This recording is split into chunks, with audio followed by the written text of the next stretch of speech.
Invité d'honneur, guest au Festival de Cannes ou superstar planétaire, vous pouvez être qui vous voulez là et maintenant. Comment? En appliquant deux principes de psychologie humaine. Celui de la preuve sociale et celui du principe d'autorité. Vous le savez, l'esprit humain est faillible. Faillible car il croit ce qu'il voit sans forcément chercher à savoir si une information est vraie ou fausse. Et car il n'ose pas se dresser face à plusieurs autres personnes qui partagent un avis divergent.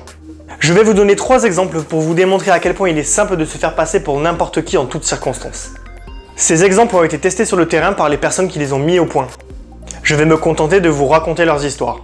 Numéro 1, comment entrer en boîte de nuit lors d'une soirée super select alors que vous n'êtes pas sur la liste? Comment convaincre les 4 videurs devant la boîte qu'ils doivent vous laisser entrer alors que vous n'êtes pas sur la liste? Sachez qu'avec quelques complices, votre smartphone et une connexion internet, vous pouvez tromper les 4 colosses à l'entrée de l'établissement. Pour cela, au préalable, trouvez le nom du DJ qui anime la soirée. Admettons qu'il s'agisse de David Guetta. Rendez-vous sur sa page Wikipédia et modifiez son contenu pour faire croire que vous êtes un proche et donc que vous faites partie de l'entourage de ce dernier. Son demi-frère par exemple, il faut que ce soit crédible. Vous pouvez écrire quelque chose comme « David Guetta est un disc jockey français, son demi-frère XXX est son associé principal ». Attention, je précise que Wikipédia n'accepte pas les informations erronées et non sourcées, donc je vous déconseille de faire cette technique. Cela dit, la modification des fiches est libre et soumise à modération après avoir été éditée. Ce qui laisse donc la possibilité d'éditer une fiche pendant quelques minutes et donc potentiellement d'y insérer du contenu faux.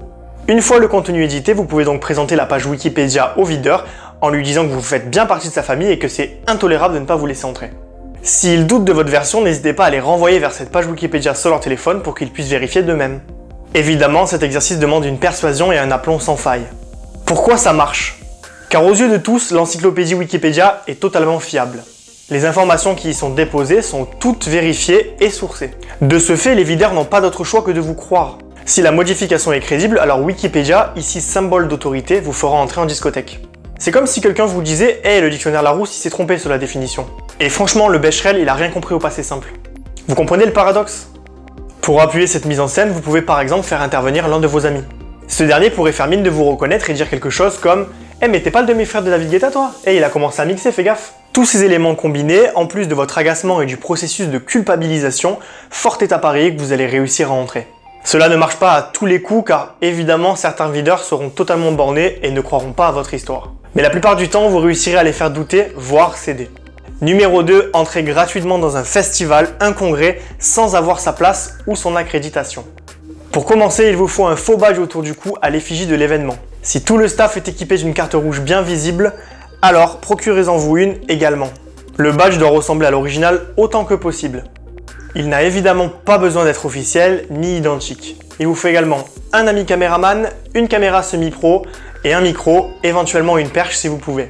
Vous allez vous faire passer pour un journaliste en train de réaliser un reportage pour l'événement en question. Vous arrivez devant l'entrée d'une foire et d'un festival et allez passer la sécurité en faisant mine d'être en plein direct. L'idée, c'est d'arriver détendu avec le sourire et de marcher à reculons vers le checkpoint de sécurité. Votre caméraman vous suivra en faisant mine de vous filmer. Vous parlerez dans le micro en regardant la caméra. Et nous voici à la Foire du Trône, comme vous pouvez le constater, la sécurité est très présente et de nombreuses autres personnes vont encore arriver. Cette phrase doit être prononcée à haute voix et entendue par le personnel qui garde l'entrée. Évidemment, vous ne vous arrêtez pas comme si l'entrée vous était acquise. Voilà, donc comme vous pouvez le voir, donc il y a vraiment une très grande sécurité. Personne ne peut passer comme ça, c'est vraiment une grosse sécurité. Vous voyez que tout est très bien organisé. Donc voilà, donc on est passé. De cette manière, la sécurité a de très grandes chances de vous laisser entrer sans sourciller. Pourquoi ça marche? Parce que dans leur tête, vous êtes un journaliste en direct. La caméra est un signe d'autorité, vous travaillez pour la télévision. Ce média est surreprésenté, donc idéalisé. S'ils vous coupent ou interviennent en plein direct, ils passeront potentiellement polarisés devant des millions de téléspectateurs. Peu sont prêts à prendre ce risque. De plus, vous avez votre badge autour du cou. Dans la précipitation et face à la diversion, la sécurité ne le regardera pas dans le détail. Le simple fait d'avoir quelque chose autour du cou d'une couleur similaire suffira à les tromper. Enfin, vous avancez tellement sereinement que la sécurité se dira que vous êtes familier et que vous avez l'habitude. Tous ces éléments mis bout à bout vont faire douter le personnel et vous donner de précieuses secondes pour passer ce checkpoint de sécurité. Si un agent se rend compte de sa négligence quelques secondes après votre passage, peu de chances qu'il vous court après pour vous dire « Eh monsieur, attendez !» Il essaiera de se convaincre que vous étiez un vrai journaliste et que ce n'est donc pas grave. Et vous voilà à l'intérieur. Numéro 3, devenir une star le temps d'une journée. Enfin, si vous avez toujours rêvé de signer des dizaines d'autographes, j'ai la solution pour vous. Réunissez une quinzaine d'amis à vous. Parmi eux, choisissez 2 hommes de forte corpulence et habillez-les d'un t-shirt marqué « Sécurité ». Portez des lunettes de soleil, une casquette, histoire d'être dans le bon gros cliché.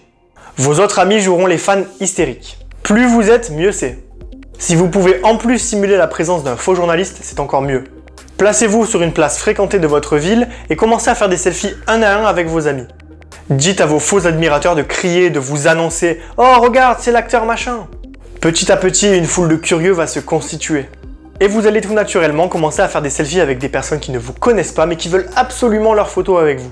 Le plus drôle, c'est que ces personnes n'oseront pas vous avouer qu'elles ne savent pas d'où elles vous connaissent pour ne pas se ridiculiser. Croyez-le ou non, des personnes vous diront même qu'elles vous adorent dans vos films sans même vous connaître. Pourquoi ça marche? Toutes ces personnes suivent aveuglément le troupeau. C'est le principe de la preuve sociale, le monde attire le monde. Le fait de posséder une sécurité personnelle vous donne également beaucoup d'importance. Et qui dit importance, dit intérêt. Personne n'imaginerait une seconde que vous avez monté tout cela de toutes pièces. Du coup, ça vous donne de la crédibilité. Attention, cela dit, à votre sécurité personnelle, car le pouvoir attire également les personnes mal intentionnées et en l'absence d'un vrai service de protection, il ne faudrait pas que vous soyez malmené par la foule.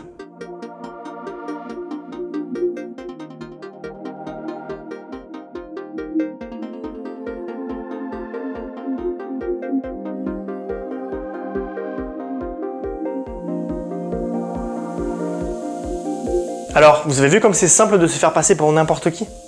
Et les exemples peuvent être déclinés à l'infini.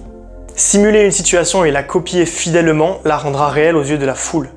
Et plus vous avez de quoi le prouver, plus ça marchera. Vous avez des exemples, vous, de supercheries de ce type?